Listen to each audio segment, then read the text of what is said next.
it all helps to pass the time, and it's all to do with railways, and that's the main thing about the club. No matter what aspect of railway mania, shall we say, there is somebody who is interested in it. And so if anybody comes up with a particular question or problem, then up to now we've found somebody in the club who is able to solve the problem or help them with any particular problems they've got. What I enjoy about the club, well, just the friendship and the chance to impart, if you like, some of the skills I've built up over the 50 odd years that I've been involved with model railways, and I like to be involved with the running of the club and so on and so forth. So yeah, I just enjoy the camaraderie and the banter and the ribbon that we all get from each other, because none of us, we've all got different interests, and it's just good fun. It's fun. It's nice. It's nice to be able to spend a couple of hours and twice a week. Biggest layer is the what we call Lichfield Town, and it's 32 foot by sort of 12 foot.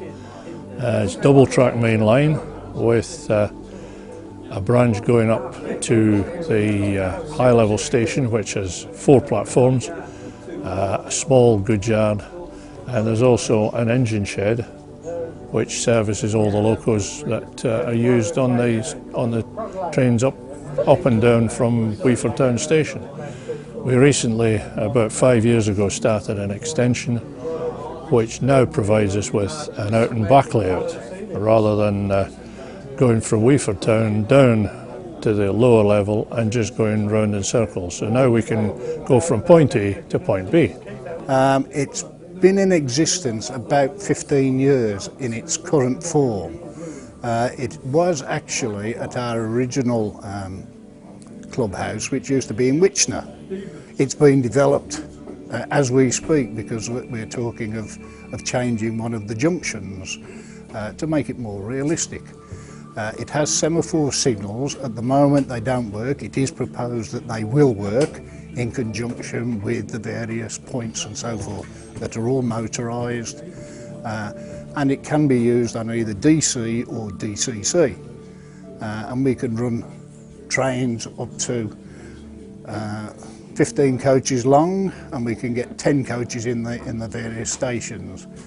But it all runs well, and most of the members know how it runs. We also, on perhaps a Tuesday night, members will buy a new engine or something like that and they want to try it out, so they bring it up and they can run it round, and we have what we call a roundy session. We also, on a Sunday, the last Sunday in the month, we have what we call a running session, and we run the system then to a schedule that has been devised by one of our members. And we have a sequence which starts off as about, I think, somewhere about 40 moves, and it brings the stock and the locos, when we start at number 1, once we get to number 40, everything should, in theory, be where it started.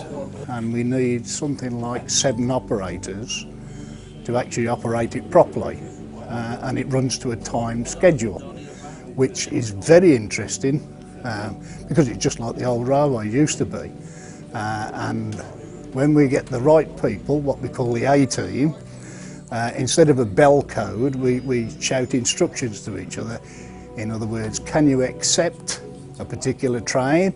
And all the trains are numbered, and if that person who's acting as an operator and a signalman can accept the train, then they say, yes, I can accept it, and they pass it through their section, and then they offer it to the next person along the line, and that person either accepts it or has to say, no, I can't accept it, so we hold it at the signals. We're not really restricted here to a particular time scale. In other words, we don't model as it was in 1955.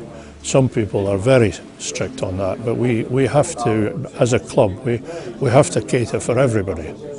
So there's no slavish insistence on having locos that ran only in 1955 or only in 1965, you know. So it's, but I think the essence of a good layer is that you're creating a little bit of history and a little bit of how things were when you were a lad. You can do way so much more with DCC. You haven't got to.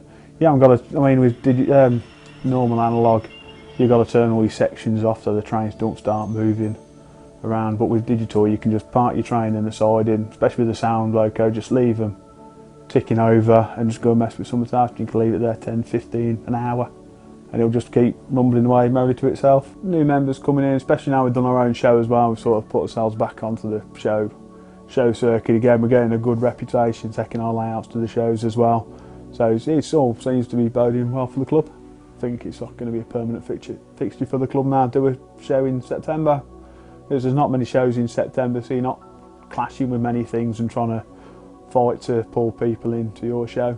I mean, I know the last show we had a gentleman, he'd come from London on Tornado, got off at Lichfield and come to our show because he'd heard about it. The future, it looks good because there is more and more involvement by more and more people. Like trying to get onto the exhibition circuit sort of thing. I'll sort of do the little shows first and then hopefully get invited to Stafford and hopefully Worley one day. You never know, that'd be a bit of a feather in the cap, get to Worley. It would. And we're getting more and more younger influence, so I believe the club will go on and on. I see no reason why we can't go from strength to strength. We've got a good nucleus and a good membership base, and I'm very optimistic about the future.